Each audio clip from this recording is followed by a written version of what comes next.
আজও কলকাতার তাপমাত্রা 16 ডিগ্রির ঘরে রয়েছে, স্বাভাবিকের থেকে 1.7 ডিগ্রি সেলসিয়াস কম।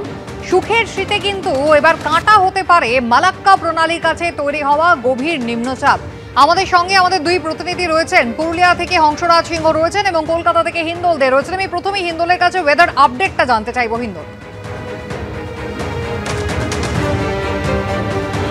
একেবারে তোমাকে বলে রাখি, দেখো আলিপুর আবহাওয়া দপ্তর যেটা স্পষ্টত জানিয়েছে যে গত কয়েকদিন ধরে শুষ্ক আবহাওয়া রয়েছে রাজ্যের বিভিন্ন জেলাতে এবং যে শুষ্ক আবহাওয়া কিন্তু আগামী 7 দিন বিদ্যমান থাকবে, তেমনটাই তারা স্পষ্টত বলছেন।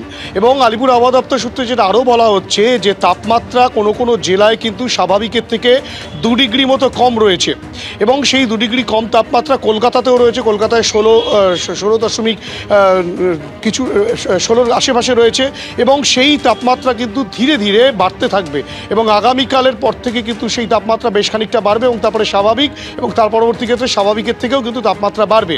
অর্থাৎ শীতের যে আমেজ, সেই আমেজ থেকে খানিকটা কিন্তু বিরত হবে এবং সেক্ষেত্রে কিন্তু শীতের আমেজ উপভোগ করার ক্ষেত্রে কিন্তু রাজ্যবাসী কিছুটা বাধাপ্রাপ্ত হবে। কেননা আলিপুর আবহাওয়া দপ্তর যেটা বলছে যে এই যে তাপমাত্রা যেটা স্বাভাবিকের থেকে কম, সেটা কিন্তু আগামীকাল থেকে বাড়তে থাকবে এবং গভীর নিম্নচাপ সৃষ্টি হয়েছে এবং দুটো জোড়া নিম্নচাপের ফলে যেটা বঙ্গোপসাগরে তৈরি হয়েছে, সেখানে কিন্তু আন্দামান নিকোবর দ্বীপপুঞ্জ, সেখানে বৃষ্টিপাতের সম্ভাবনা রয়েছে।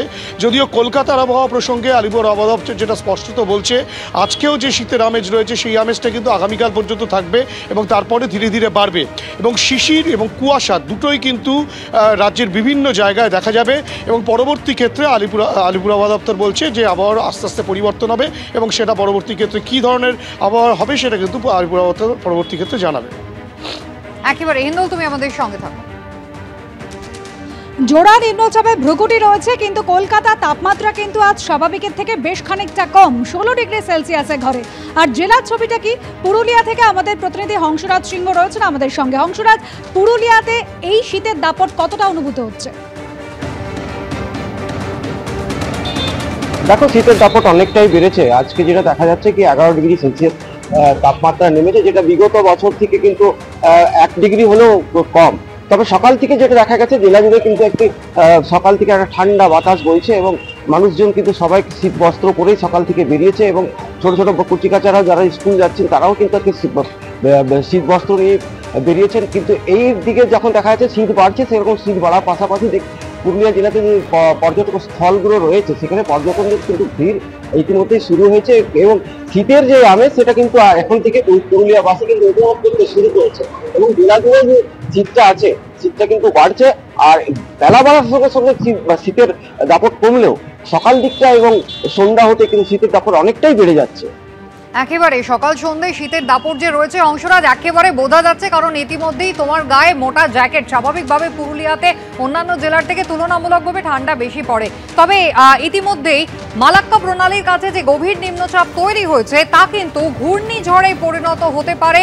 আর সেই আশঙ্কায় ইতিমধ্যেই আন্দামানে গিয়েছেন যে পর্যটকরা, তাদেরকে সতর্ক করেছে আবহাওয়া দপ্তর।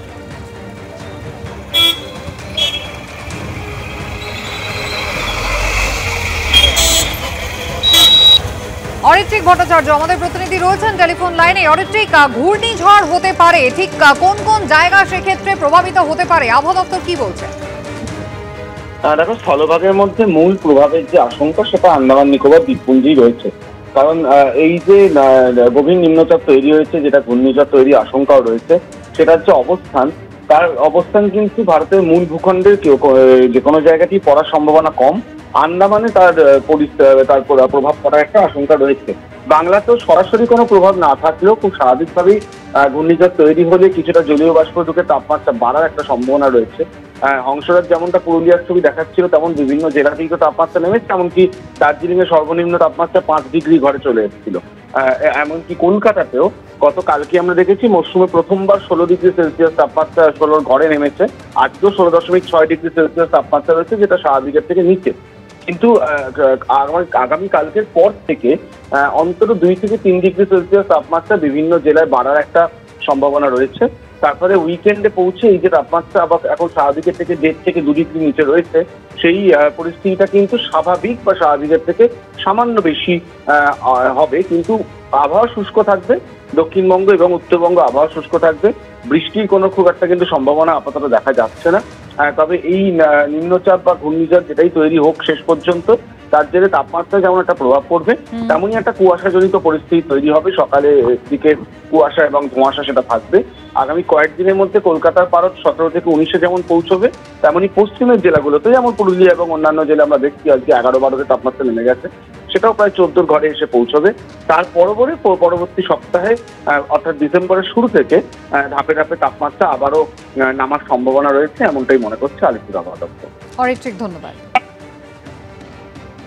আজ তাপমাত্রা কিন্তু 2 থেকে 3 ডিগ্রি সেলসিয়াস অনেক কম রয়েছে। তবে এই শীতের দাপট কিন্তু ক্ষণস্থায়ী, কারণ সাগরে ঘনীভূত হয়েছে নিম্নচাপ। আবহাওয়া দপ্তরের তরফ থেকে ঠিক কি বলা হয়েছে শোনাবো। 17-18 এরকম হওয়ার সম্ভাবনা রয়েছে, যেটা এখনকার সময় স্বাভাবিক। আজকে যেমন স্বাভাবিক থেকে কম আছে, আগামী দুদিনেও কিছুটা স্বাভাবিকের থেকে কম থাকবে। তবে তারপরে স্বাভাবিকের থেকে আবার বাড়ার সম্ভাবনা রয়েছে। এই হচ্ছে এখন আমাদের স্থলভাগের জন্য আবহাওয়া এবং আবহাওয়ার পূর্বাভাস। কলকাতা তার পার্শ্ববর্তী অঞ্চলে মূলত পরিষ্কার আকাশেই থাকবে, আর ন্যূনতম তাপমাত্রা যেটা আমি বললাম 16 ডিগ্রি কাছাকাছি, এবং সর্বোচ্চ তাপমাত্রা 27 থেকে 28-এর মাঝামাঝি থাকার সম্ভাবনাই থাকছে আগামী দুদিনে। তারকেশ্বরের তৃণমূল বনাম তৃণমূল গোষ্ঠীদ্বন্দ্বে তৃণমূল বিধায়কের বিরুদ্ধে বিক্ষোভ দলেরই একাংশের। তারকেশ্বরের পিয়াসারায় গতকাল ডানকুনি চাঁপাডাঙ্গা রাজ্য সড়ক অবরোধ। তারকেশ্বরের তৃণমূল বিধায়ক রামেন্দু সিংহ রায়ের বিরুদ্ধে বিক্ষোভ। অবরোধ তুলতে গেলে পুলিশের সঙ্গে ধস্তাধস্তি বাধে তৃণমূল কর্মীদের। বিধায়কের অনুগামীরা তোলাবাজি করছেন, অভিযোগ বিক্ষোভকারীদের। বাড়িঘর করতে গেলেও চলছে তোলাবাজি, অভিযোগ তুলে বিক্ষোভ। সব অভিযোগ মিথ্যা, দাবি তৃণমূল বিধায়ক রামেন্দু সিংহ রায়। পরে পুলিশের কাছে অভিযোগ দায়ের করেন বিক্ষোভকারী তৃণমূল কর্মীরা। বাড়িতে বসবাস করেন, যখন বাড়ির ভিতরে প্লাস্টার করতে চাইছেন তাকে গিয়ে পারমিশন দেখতে চাইছে। তিনি ভদ্রমহিলা বলছেন যে আমার ভাই পুরনো ইন্দিরাবাসনে পাওয়া 20 বছর আগের বাড়ি, আমি এই বাড়িতে বসবাস করছি, এর আমি পারমিশন কোথায় পাবো? বলছে আমাকে 1.5 লাখ টাকা দিতে হবে, নাহলে বাড়ির কাজ করতে দেবো না, বাড়ির কাজ বন্ধ। কিছু বিধায়ক ঘনিষ্ঠ মানুষজন বলছে এই কথাটা, ঠিক আছে? তারাও তৃণমূল করে। একজন ভদ্র মহিলার 20 শতক জায়গা জোর করে দখল করে নিয়েছে। একটা সরকারি ICDS-এর টয়লেট বাথরুম করানোর আমরা 2 বছর ধরে চেষ্টা করছি। এমন কোনো ব্যক্তি নেই যার কাছে আমরা যাইনি। সেই টয়লেট বাথরুমের কাজ করাতে গিয়ে আমি 48টা সেলাই খেয়েছি, আমাকে মার হয়েছে, আমি 48টা সেলাই খেয়েছি। তারা আজকে নিজেদেরকে MLA-র লোকজন বলছে। আজকে আমাদের লজ্জা।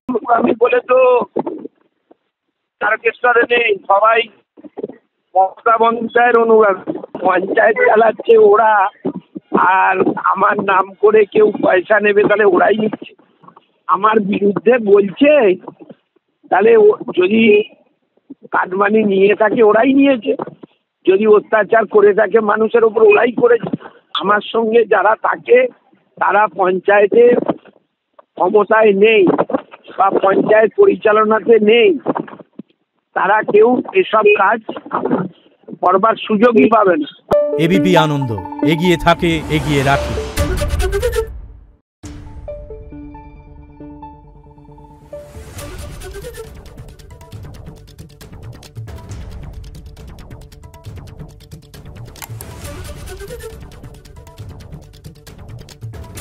Thank you.